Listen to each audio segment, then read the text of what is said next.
Halo semuanya, perkenalkan nama saya Kansa Kadiatu Zahra dari Prodi Pendidikan Matematika dengan NPM 123070008. Dalam video kali ini saya akan menjelaskan mengenai bagaimana kita mengklasifikasikan suatu data besar di RapidMiner. Selamat menyaksikan. Pada video kali ini saya akan membahas mengenai pengklasifikasian terkait pembeli dalam aplikasi Shopee untuk menentukan apakah pembeli tersebut termasuk ke dalam pembeli aktif atau tidak. Di sini saya mempunyai 1.500 data dengan kolom user ID, yakni untuk mengelompokkan masing-masing pembeli. Kemudian ada usia dari setiap pembeli, jenis kelamin, kunjungan per bulan dalam aplikasi Shopee, penggunaan diskon atau penggunaan voucher. Kemudian ada kategori favorit, di sini mencakup fashion, kecantikan, buku dan hobi, olahraga, makanan, elektronik, aksesoris, dan lainnya. Kemudian ada metode pembayaran yang digunakan. Selanjutnya ada waktu di aplikasi atau berapa lama pembeli tersebut membuka aplikasi Shopee untuk membeli barang. Di sini satuannya adalah menit. Lalu ada rating rata-rata yang mereka berikan terhadap produk yang mereka beli. Kemudian ada total pembelian dalam rupiah. Dan yang terakhir ada kolom aktif atau tidaknya. Nah, untuk menentukan apakah pembeli tersebut aktif atau tidak, kita bisa menggunakan salah satu data science yang namanya klasifikasi. Jadi untuk menentukannya adalah kita harus siapkan datanya terlebih dahulu. Di sini karena saya sudah memiliki datanya sebanyak 1.500 data pembeli di aplikasi Shopee pada tahun 2025, lalu kita bisa saja langsung buka RapidMiner-nya. Nah, ketika buka RapidMiner kita klik New Process. Setelah klik New Process, kita ke bagian operator, lalu kita ketik read CSV. Nah, maksud dari read CSV ini apa? Maksudnya adalah karena data yang sudah tadi kita siapkan itu formatnya berbentuk CSV.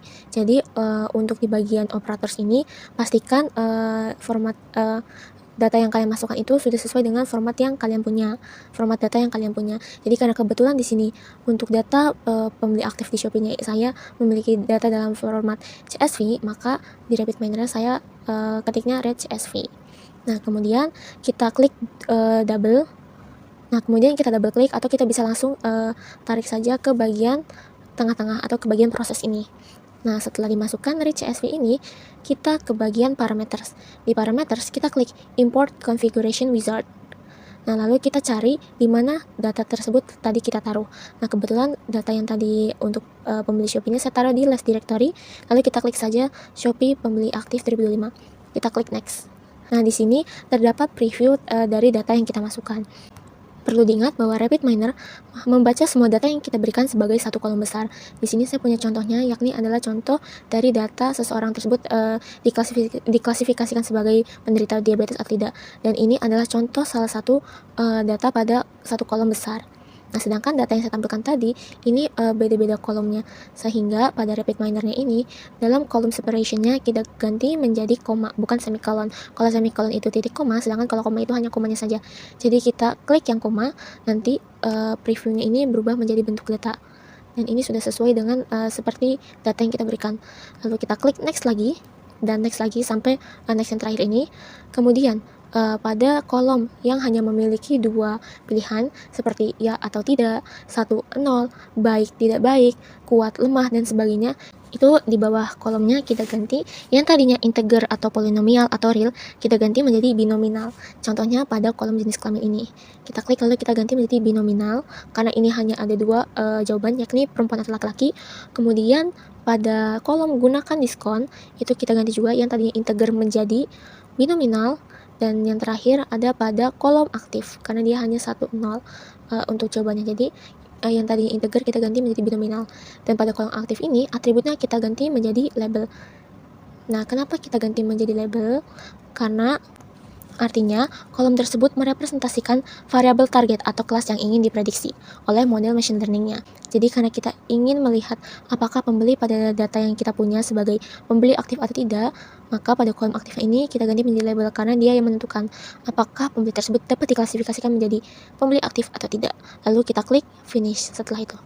Dan kemudian, karena kita sudah memasukkan data dari pembelinya, kemudian pada operators kita ketik decision tree.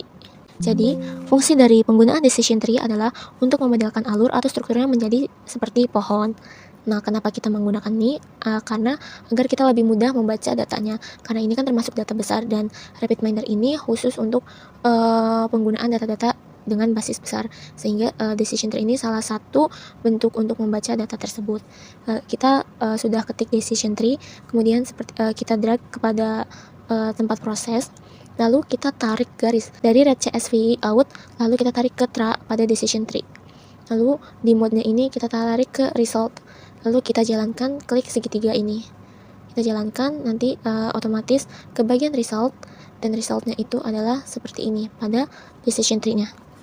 Nah, untuk membaca hasil pada decision tree ini, kita lihat dari yang paling atas terlebih dahulu. Jadi, di sini untuk menentukan apakah pembeli tersebut dikategorikan aktif atau tidaknya, kita lihat dari model yang pertama, yaitu kunjungan per bulan. Jika kunjungan pembeli tersebut kurang dari sama dengan 5,5 kali per bulannya, maka pembeli tersebut diklasifikasikan sebagai pembeli tidak aktif. Jadi di sini 0 itu sebagai pembeli tidak aktif dan 1 itu pembeli aktif. Nah, jika pembeli tersebut mengunjungi Shopee lebih dari 5,5 kali per bulannya, maka kita bisa melihat model selanjutnya, yakni penggunaan diskon. Nah, di sini untuk penggunaan diskon itu ada sama dengan 1 dan sama dengan 0. Sama dengan 1 itu jika pembeli tersebut menggunakan diskon, sedangkan jika sama dengan 0 itu ketika pembeli tidak menggunakan diskon. Nah, kita lihat di yang sama dengan 1, jika pembeli tersebut menggunakan diskon, maka dia bisa langsung diklasifikasikan sebagai pembeli aktif. Namun, jika dia tidak menggunakan diskon, kita melihat ke model selanjutnya, yakni total pembeliannya dalam rupiah. Di sini ada dua kondisi juga. Jika total pembelian kurang dari sama dengan 980.000 per bulannya, maka kita akan melihat model lainnya. Nah, kita lihat dulu jika total pembeliannya itu lebih dari 980.000 per bulannya, maka pembeli tersebut langsung diklasifikasikan sebagai pembeli aktif. Namun jika kurang dari nominal tersebut, kita melihat ke model yang lainnya, yakni waktu di aplikasinya dengan satuan menit. Kita lihat, jika lamanya pembeli tersebut berselancar di aplikasi Shopee kurang dari 120,5 menit, maka pembeli tersebut bisa diklasifikasikan sebagai pembeli tidak aktif. Sedangkan, jika pembeli tersebut berselancar di aplikasi Shopee lebih dari 120,5 menit, maka kita bisa melihat ke model yang terakhir, yakni kunjungan per bulannya. Di sini ada dua kondisi juga. Jika kunjungannya kurang dari sama dengan 7,5 kali per bulan, maka pembeli tersebut bisa diklasifikasikan sebagai pembeli tidak aktif.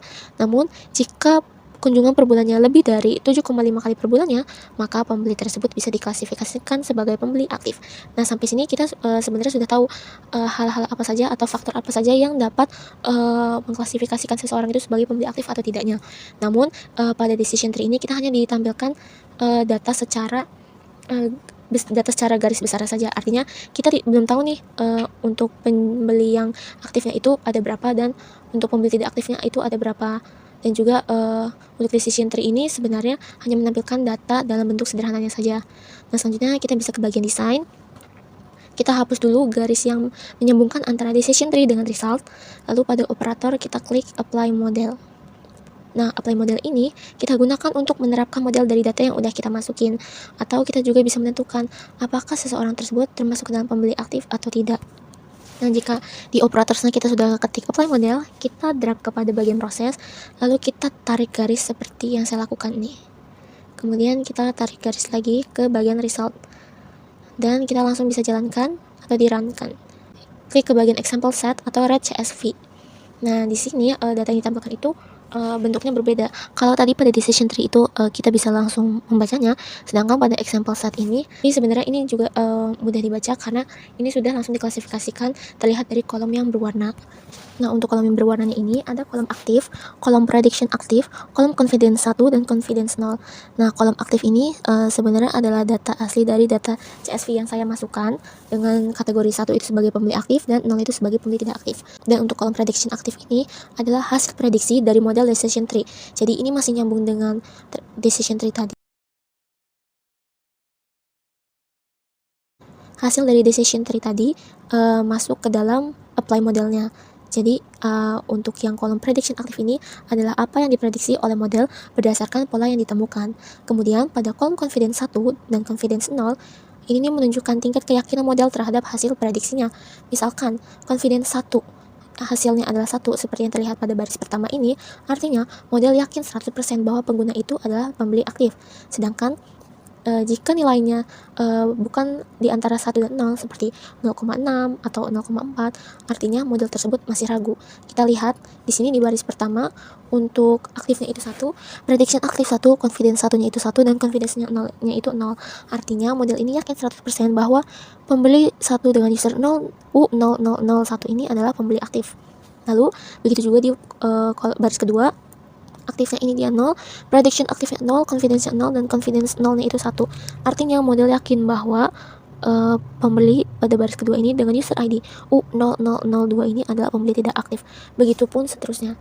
Nah, karena tadi sudah disebutkan bahwa jika nilai dari confidence 1 atau 0-nya bukan di antara 1 dan 0, maka artinya itu model tidak ragu. Dan kebetulan di data yang sudah saya masukkan ini hasilnya adalah yakin semua, artinya hasilnya itu hanya di antara 1 dan 0, tidak ada hasil lain. Nah, setelah itu kita bisa balik ke halaman desain lagi, kita hapus garisnya, lalu di operators kita klik performance. Nah, di performance ini dia ada banyak jenisnya, tapi kita pilih yang klasifikasi karena kita ingin mengklasifikasikan pembeli aktif atau tidaknya. Nah, kita sambungkan garisnya seperti yang saya contohkan, lalu kita ke bagian run. Nah, operators performance ini untuk mengevaluasi dari proses data kita. Jadi, jika pada decision tree itu ditampilkan bagaimana cara kita membaca data secara garis besar, kemudian jika pada apply model itu kita diperlihatkan lebih detail data apa saja yang diklasifikasikan sebagai pembeli aktif atau tidaknya. Nah, sedangkan pada performance ini adalah hasil akhirnya. Jadi, ketika kita sudah menjalankan si performance ini, kita akan ditampilkan data seperti ini. Datanya ini cara bacanya seperti ini. Ada prediction 1, prediction 0, true 1, true 0, dan class precision. Untuk true 1 ini artinya aktif sebenarnya, dan true 0 ini tidak aktif sebenarnya. Jadi kita lihat pada baris prediction 1. Dengan di sini ada angka 614. Artinya benar bahwa 614 pembeli dikategorikan sebagai pembeli aktif. Sedangkan 0 artinya tidak ada pembeli yang masih ragu kalau pembeli tersebut aktif. Nah, begitu juga pada prediction 0. Di sini di true 1 itu 0, artinya tidak ada data yang ragu bahwa pembeli tersebut tidak aktif. Sedangkan pada true 0-nya itu ada 886 pengguna yang dia termasuk ke dalam pembeli tidak aktif. Jadi didapatkan bahwa dari 1.500 data, 614 pengguna termasuk pembeli aktif dan sisanya adalah pembeli tidak aktif. Dan di sini ada tingkat akurasi dari klasifikasinya yakni sebesar 100%. Artinya semua prediksi model cocok dengan data aslinya. Pada baris recall juga atau class recall yakni nilainya 100%, artinya semua pembeli aktif terdeteksi dengan benar oleh model. Sama juga untuk bagi pembeli yang tidak aktif. Namun perlu diperhatikan bahwa akurasi 100% ini dikategorikan terlalu sempurna dan biasanya ini menjadi indikasi overfitting. Jadi ada dua kemungkinan, bisa saja model terlalu hafal dengan data, atau dari data yang sudah saya siapkan tadi ada variabel targetnya yang mempunyai pola yang terlalu jelas. Seperti yang tadi sudah kita lihat bahwa variabel targetnya adalah kolom aktif, di mana itu sudah ditentukan aktif pengguna mana saja yang termasuk pembeli aktif atau tidaknya, sehingga dengan pola yang terlalu jelas inilah yang menghasilkan akurasi sampai bisa 100%.